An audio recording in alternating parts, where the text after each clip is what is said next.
Je souhaite donc que chaque jeune Français ait l'occasion d'une expérience, même brève, de la vie militaire. Un service national de durée courte, obligatoire et universel sera donc instauré. En mars 2017, le candidat Macron fait une promesse, celle d'un service national obligatoire. 2 ans plus tard, les premiers volontaires testent ce qui est depuis devenu le SNU, le service national universel. Il était question d'ailleurs au départ d'un service militaire et c'est maintenant un service national universel.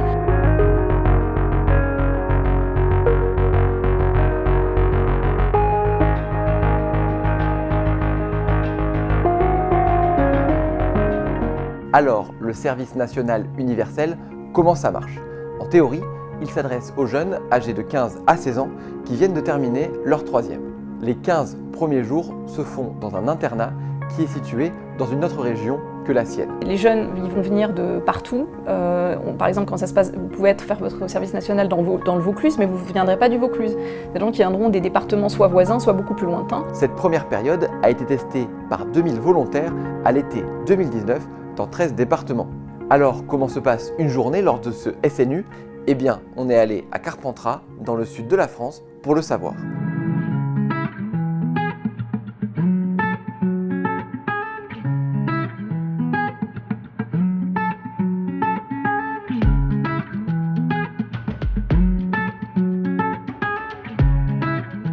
La journée commence tôt, réveil à 7 h, puis à 8 h, cérémonie de levée du drapeau français en chantant la Marseillaise.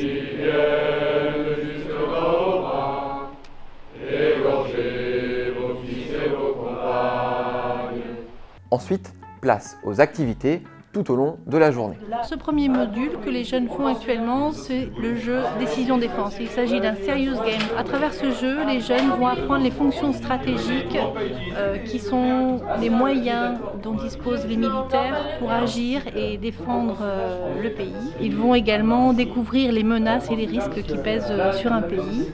Et ils vont les jouer, ils vont faire des réunions d'état-major avec la possibilité d'agir pour faire baisser le niveau de menace qui pèse sur le monde. Présenter donc l'atelier cyber aux engagés. Il y sera en 2 modules, il y aura le cyberdéfense et la cybersécurité. Tout ça consiste à leur présenter donc ces 2 fonctions, à leur faire comprendre que dans l'armée donc du coup nous avons donc des personnes qui sont là pour du coup gérer donc les cyberattaques et aussi de dégrossir et de faire face aux idées reçues. Que la personne en fait, que n'importe quelle personne peut être un risque potentiel, ça peut être aussi un État, ce n'est pas forcément le geek à capuche comme on le conçoit. Par la suite, et ça reste à tester, s'ouvrira une deuxième période de 2 semaines. Le jeune devra s'engager dans une mairie, une association ou alors une caserne. Donc ça va être un engagement auprès d'un EHPAD par exemple, auprès de personnes âgées, un engagement auprès de sapeurs-pompiers, un engagement auprès d'une association caritative, etc. Ça peut se faire de façon perlée, c'est-à-dire quelques heures par-ci par-là dans l'année, ça peut se faire sur un bloc de 15 jours. Donc ce qu'ils veulent, c'est que chaque jeune finalement s'engage pendant l'année de ses 16 ans, 17 ans, 18 ans, et qui participe, qui soit davantage impliqué dans la vie de la cité. Voici pour le fonctionnement de la phase test de ce SNU. Mais reste à voir ce qu'il donnera en conditions réelles. Alors évidemment, ils étaient volontaires, donc le bilan est forcément plutôt bon. Ce sont des jeunes gens de 15-16 ans qui, pour l'essentiel, d'après ce qu'on a pu voir sur le terrain, souvent ont envie de s'engager dans une carrière militaire, ou de policier, ou de sapeur-pompier. On a beaucoup de ce type de profil, donc forcément, eux, ils sont ravis d'être là, ils étaient plutôt ravis d'être là, ravis d'avoir justement tout cet encadrement, tous ces petits signes justement de militaires, de chanter la Marseillaise, tout ça, ça leur a beaucoup plu. Le jour où ce sera élargi à l'ensemble de la population, est-ce que ça marchera toujours aussi bien? C'est un peu ça l'inconnu. Parce que le service national universel concentre également beaucoup de critiques.